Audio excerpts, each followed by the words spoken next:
Okay, hello sa inyo at break muna tayo sa usapang Gilas Pilipinas at FIBA Asia Cup. Pag-usapan muna natin tong malaking issue sa PBA kung saan napabalita nga na magkakaroon ng bagong rule ang PBA na yung mga free agents at yung mga rookies na makukuha sa draft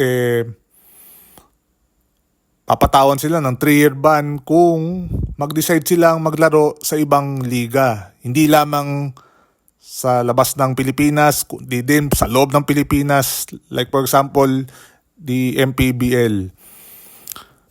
Actually, ang unang nag-report nito is yung tiebreaker times, mga Tuesday ng tanghali, then spin.ph followed, mga gabi. Then tayo din nagtanong-tanong din tayo sa mga sources natin and confirm nga din nila na totoo nga tong bagong rule na i-impose ng PBA. Inaprobahan na daw to mga few weeks ago ng board at may pirma daw ni PBA Commissioner Willie Marcial. Actually, nagtanong din tayo sa mga kilala natin sa PBA, especially si Com Willie, pero hindi sila sumasagot. Until now, as of this video, wala pa ring reaction or statement na PBA kung to confirm na meron silang bagong rule na impose. We're not sure kung within the FIBA Asia Cup or after ng FIBA Asia Cup magsasalita sila. But yun nga, according to our sources din nung dalawang news outlets na unang nag-report, Spin and TBT, may bagong ang rule. Actually, yung mga teams aware na dito sa bagong guidelines na to. Also, yung mga within the PBA circle, they were made aware na may memong nilabas ang PBA tungkol dito. And under nga dun sa bagong rule, let's say ikaw, free agent ka, kung nagbigay ng offer yung team or pumasok na kayo sa negotiations, kung kunwari ayaw mo at nag-decide ka na lumipat ka, let's say sa KBL or sa B-League or kung dito sa loob, sa MPBL, doon ka papatawan ng 3-year ban ng liga ng PBA. And then for rookies, kunwari, nag-apply ka sa draft, kinuha ka ng team, doon nga sa draft, nagkaroon ng offer, pero ayaw mo, maglalaro ka na lang sa ibang liga, yun din, i-apply din yung 3-year ban.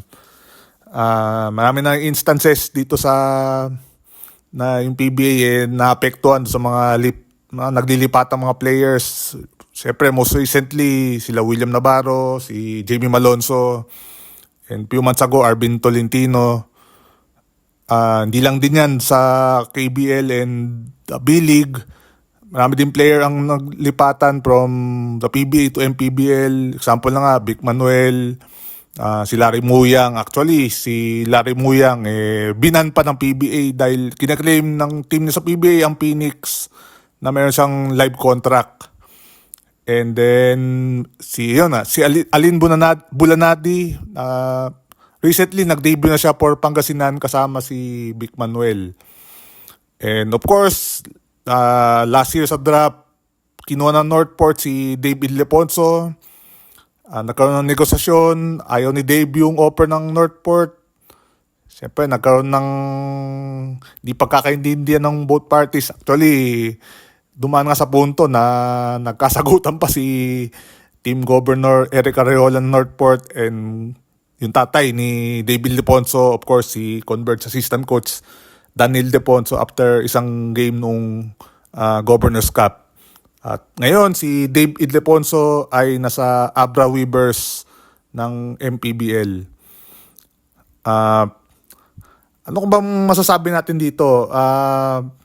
Siguro, for the PBA, gusto lang nilang, whether it is right or wrong, gusto lang nilang ma-discourage yung mga players na lumipat sa ibang liga by implementing these rules na siguro kung di mag-workout, sabihin natin di mag-workout, tawag dito, kung di mag-workout, mahirapan silang bumalik. So, dahil nagkaroon sila ng ganitong rule, madi-discourage yung mga player na umalis ng PBA. But then, di natin masasabi kung maiiwasan kung mapabawasan yung mga player migration ika nga. Dahil na rin, let's say, do sa KBL tsaka B-League, napakalaki ng ino-offer nila. May nakausap nga tayo, sabi, kung yung isang taon na ino-offer ng KBL or B-League sa player, katumbas na yon ng 3 taon ng PBA contract. So, alam naman natin, ang PBA, ang maximum na mabibigay is 420 a month. Siyempre, wala pa yung mga bonuses, mga perks, at kung ano man. Pati yun nga, hindi lang kayang tapatin ng mga team sa B-League at KBL yung kontrata, kaya pa nilang higitan ng mas malaki. And sa MPBL, may cases na din na reportedly malaki din yung ino-offer ng mga big teams sa MPBL na kaya din nilang bigyan ng mas malaking contract yung mga players na galing PBA. Siyempre, hindi naman basta-bastang player ang i-offer. Siyempre, yung may caliber din na pwedeng maging star sa MPBL.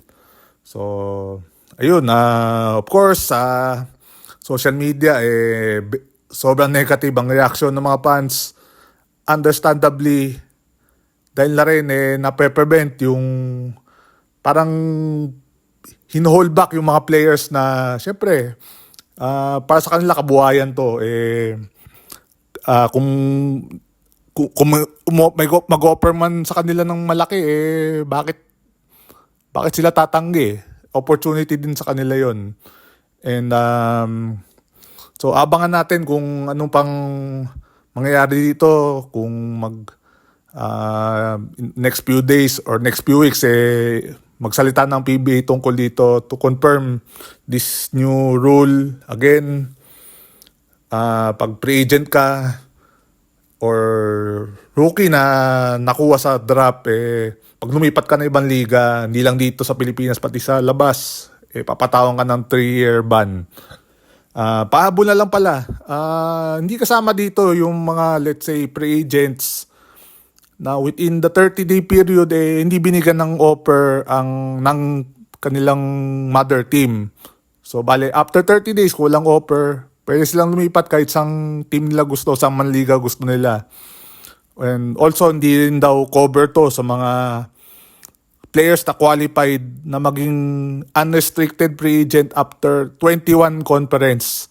Dati kasi after 7 years, qualified ka. Ito yung mga players na na-drop from 2014, starting 2014. Ito yung mga rule na kaya sila Jericho Cruz, sila Nards Pinto nakalipat and then also Chris Banquero from their old team nakalipat sa ibang teams as an unrestricted free agent.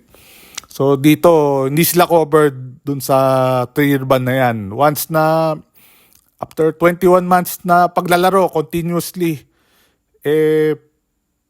at ikaw ay dinrap 2014 and beyond, pag naging unrestricted free agent ka after 21 conferences, qualified kang lumipat kahit saan mo gusto. So, yun. Yan lang po ang ating usapan tungkol dito sa, sabihin natin, controversial rule ng PBA. And abangan natin kung ano pang mga development tungkol dito. So, salamat po and salamat po sa pagsuporta sa ating channel and we'll catch you up next time.